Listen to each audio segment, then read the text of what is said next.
Whoa, I've learned something pretty out of it, Bran. Right now I'm at Baylys Beach and it's in the morning, just before 6. That's where I've come from up there. I'm recording something. I've learned two things. That just there was a really cool look of the moon, a full moon. I saw it, I thought, man, I'll get to the beach so I can get a picture of it. And well, that's where the sun comes up, just over there. That's where I'm pointing.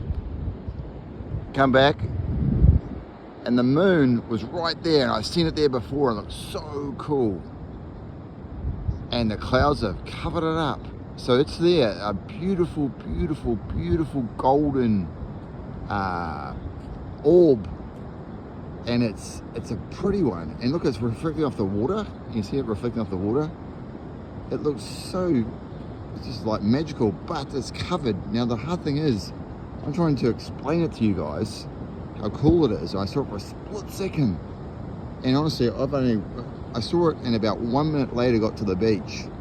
And in that 1 minute gone. I think that's like our life, where there can be something beautiful, absolutely stunning.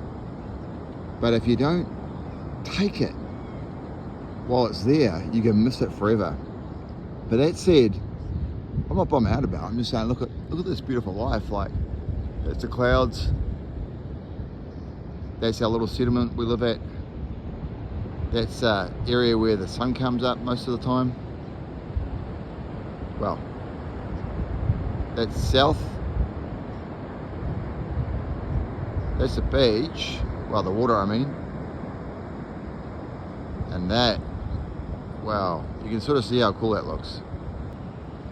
Yeah, the last bit I was going to say too is the fact that I'm recording right now, and I can hear the stuff through my earphones for a podcast, and it's still picking up sound from my microphone. That's freaking amazing, man. Oh yeah, there's a bluff over there too. All right, here we go. This is that same moon I was talking about before, coming up, and kapow. Now that's a really beautiful look. That moon is actually really round. It's hard to see on the phone. And the water is really, it's reflecting, so it's really lovely. And I tell you, it looks a bit smoky, ugly right now on my phone. But in real life, it looks beautiful. Baylys Beach, Dargaville, New Zealand.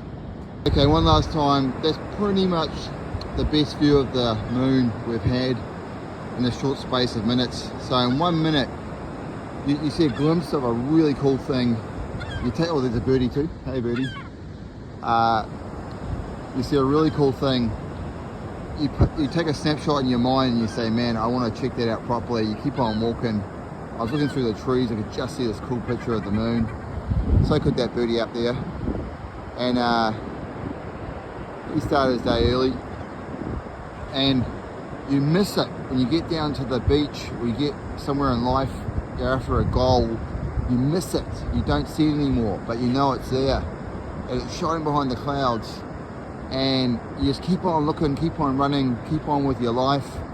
And then it gently exposes itself. And there it is, man, in its glory, a full moon. And it's over the water in New Zealand. Beautiful reflections off the water. Beautiful birds. Oh man, I wish you could see those waves. They look pretty darn cool. It's so, the tide's so far out. It's like almost like tsunami time. And wow, that's pretty cool too. Anyways, I just want to say for myself and for anyone else, particularly my son, sometimes in life things are going to look pretty, but so far away and unachievable. Just keep at it, bro. You'll get there, man. Just like this moon. Yeah. Oddly, I had to do it one more time. This beautiful, I'm looking at it right now. You can't see it, by the way. I can, and it's pretty. Like, I think in life, someone can give you a vision and say, hey man, you want to see one of the prettiest things you've ever seen in your life? And you want to, but you don't want to go out there and get it. I've got it by getting up early and walking down the beach. And that wasn't actually the aim, by the way. I was just aiming to go for a run. That's why I'm looking a bit sweaty. And someone says, hey man, this is so pretty, you want to have a look-see? So you have a look, you think about it and go, man, I've got to get up early, got to go to Baylys Beach, got to go to New Zealand, got to get a flight, got to go through customs, I've got a criminal record so I can't freaking jump on the plane or whatever. It's there though, man. Get in the yacht, you know, stow away, and if you got a dream of seeing something that's so darn pretty, in my case it's going to heaven, but it's not like something I've got to sort of live a certain way. I do have to have that faith though, eh? I do have to live a certain way actually, by the way, but I've got to have the faith in the first place, I guess. Faith without deeds is dead. Anyways, I can see a really good look at that moon now. Admittedly, the clouds actually added a little bit of sort of mystique, a little bit of sort of like almost like it's a burlesque show where these girls are showing a little bit of titty, and you only just see a little bit, enough to get you excited. Those clouds were just hiding the moon in the same way, but I couldn't really see it, but I knew it was there, you know. Anyways, here it goes. You ready? It's coming up. It's coming up. We've come all the way from down there, around. There it is. And I tell you what, man, it looks a million times better than in the freaking photo, the video. It's pretty as. Look at those clouds again, because that's pretty too. Look at that. That's nice. Oh well, thanks guys. It doesn't mean it's not there anymore, it's just that you cannot see it, right? So just about kind of out there is where the moon was, and who knows where the heck it's gone. Maybe below the world. Maybe it's still there actually, and the sun's so bright you can't see the moon. I think that's what can happen sometimes with life, where things are so bright around you, the thing you're trying to see you can't see. And that brightness can be a good thing, it can be a bad thing. For example, there's a lady over there with her two little doggies.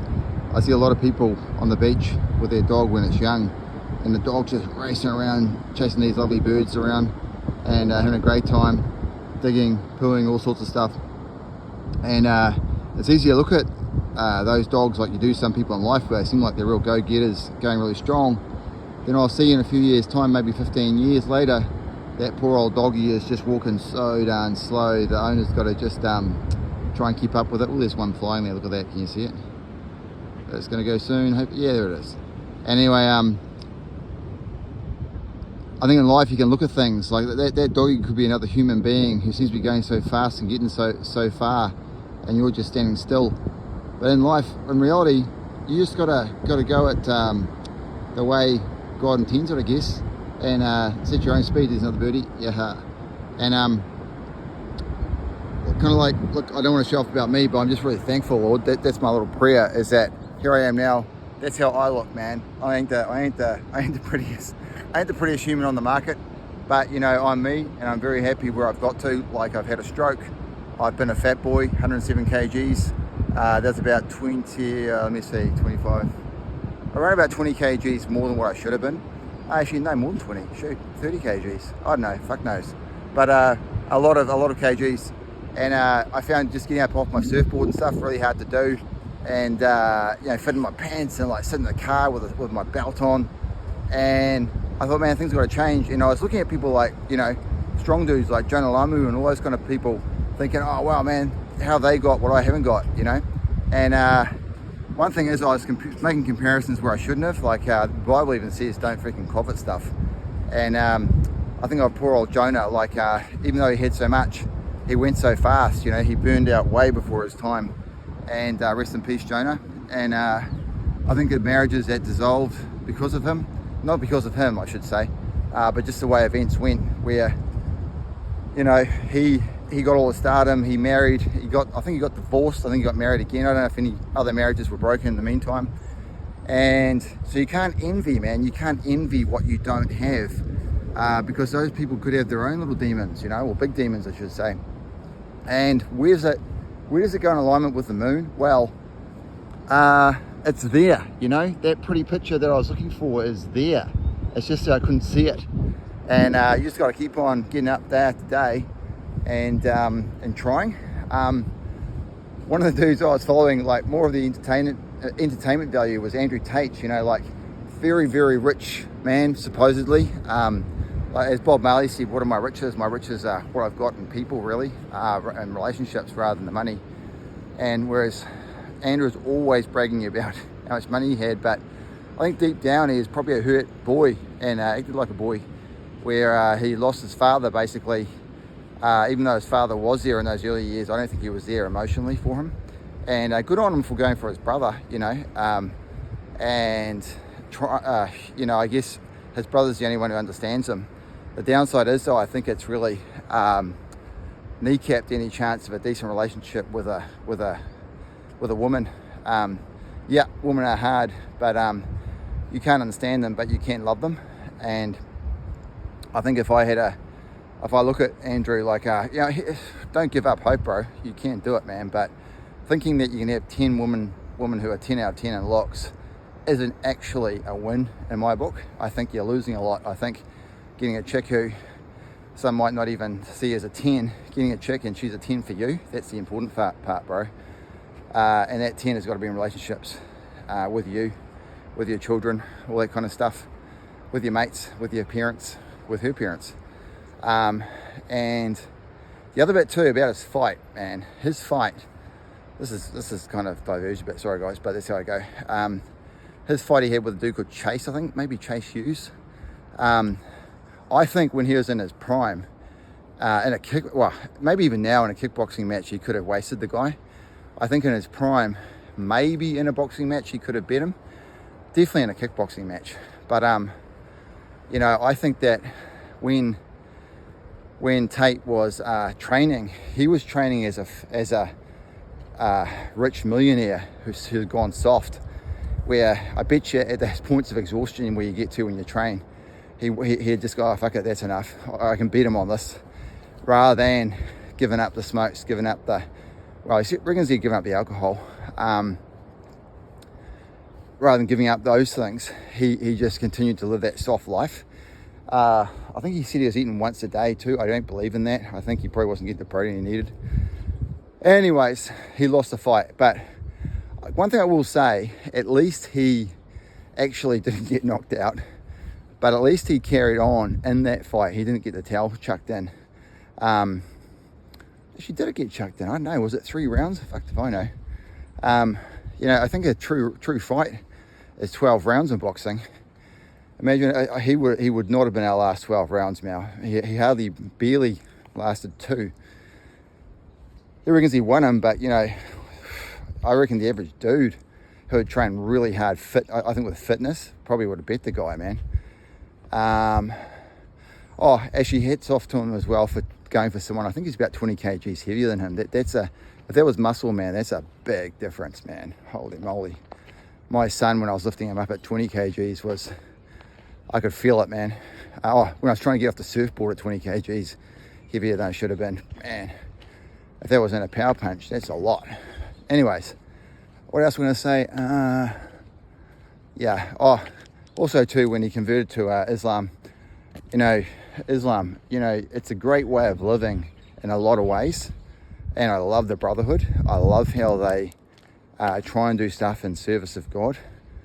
I just don't think it's hitting the mark, It's my opinion. Actually, I freaking know it. There we go, boom. I know it's not hitting the mark.